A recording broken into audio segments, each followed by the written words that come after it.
Before I show myself picking up the RV in Vancouver, I want to go over how we got there.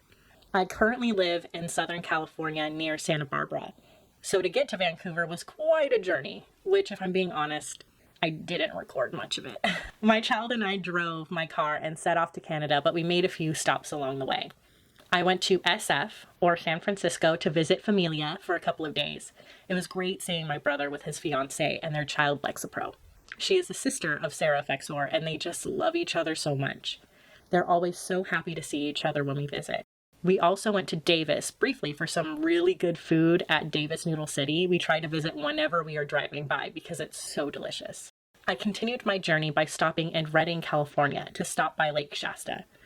We walked around part of the lake at the Bailey Cove trailhead, which was really fun. It wasn't very long, maybe 2 miles, but we had a great view of the lake. I continued my drive towards Klamath Falls and Medford in Oregon.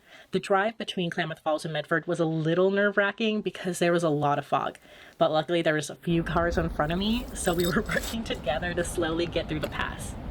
I decided to take the coast after Medford on my way to Salem, Oregon. It was so beautiful. We stopped by the Sea Lions Cave and Hecate Head Lighthouse.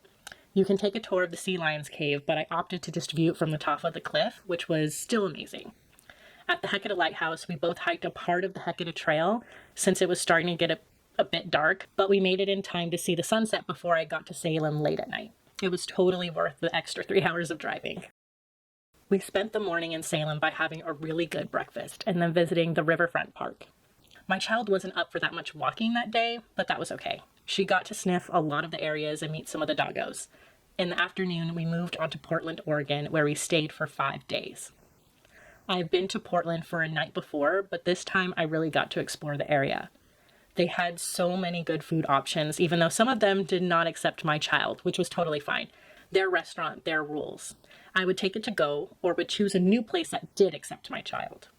They had so many food options at Nob Hill and at Hawthorne. We hiked Mount Tabor Park and Lacamas Park, which is across the river in Washington. It was also a nice place to take a break and just relax with my sweet girl. We moved on to Seattle, Washington, and stayed there for 5 days as well. I have been to Seattle several times since I have Familia there as well. I got to see them and explored much of the city on my own. We visited Alki Beach at sunset, hiked Seaward Park, completed a lap at Green Lake Park and saw the Space Needle, and visited Pike Place Market. My cousin recommended that I visit the dessert place called Hotcakes Ballard. It was so tasty. They baked the desserts fresh to order, and it was just amazing having some warm and fresh treats. I highly recommend visiting if you are in the area. Finally, we headed to the border. It seems getting across the border has been difficult as of late. I expected to be examined, but it took about 45 minutes to get in.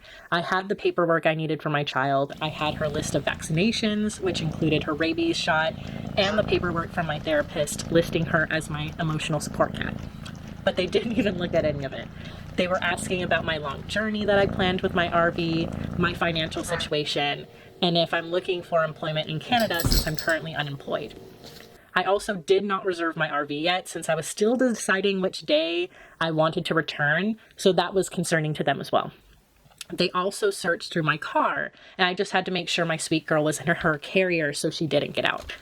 After lots of questions and searches, they let me go through after taking my pepper spray that was on my keys before I left. I totally forgot it was there, and my brother gave it to me before my journey. Luckily, they let me go in time to make it to my ferry with some time to get some food beforehand. I drove to the BC Ferries to Sawasan station. I hope I'm not mispronouncing that too badly.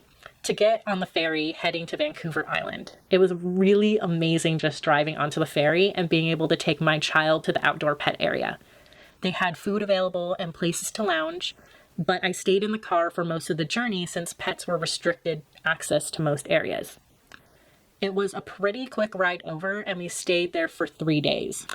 I try my best not to stay at Motel 6s in the US because while they are a cheap option that accepts pets without a fee, they can also be quite sketchy.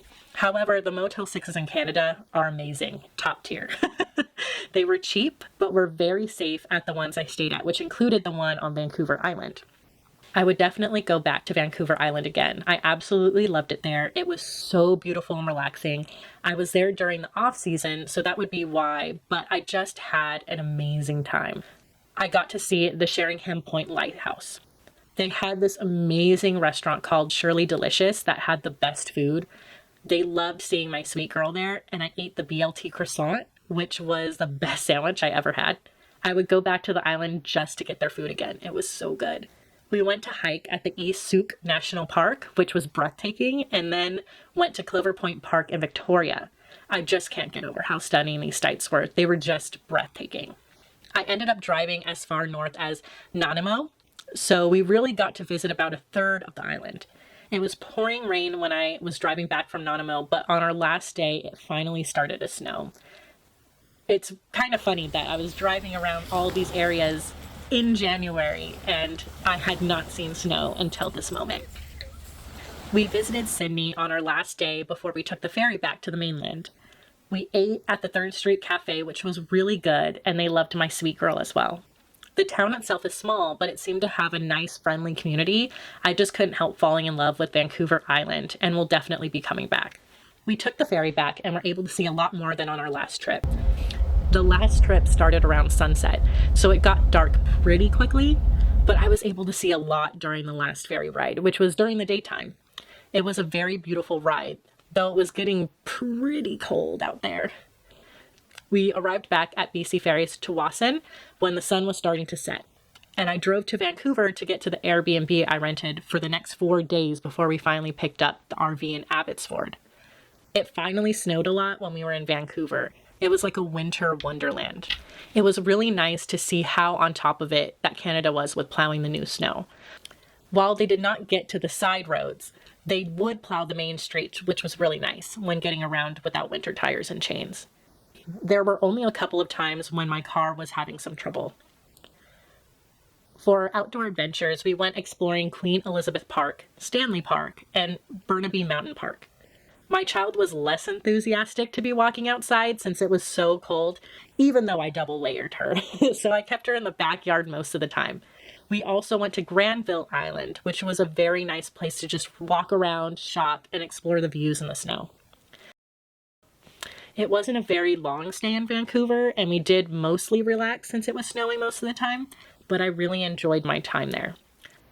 While there wasn't much footage of all the things we explored while getting to Vancouver, I hope the pictures, the little footage I have, and my stories help visualize our journey.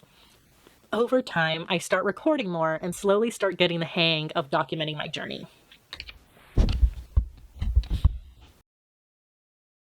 Thank you so much for watching the video.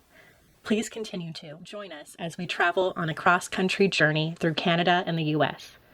We will be visiting 19 cities across 6 provinces in Canada for the first half of the trip. We will then enter the US on the East Coast to finish the last half of our journey in the US. We will drive through 35 cities and 34 states on our way back to return to Vancouver. This will also include seeing 14 national parks in Canada and the US.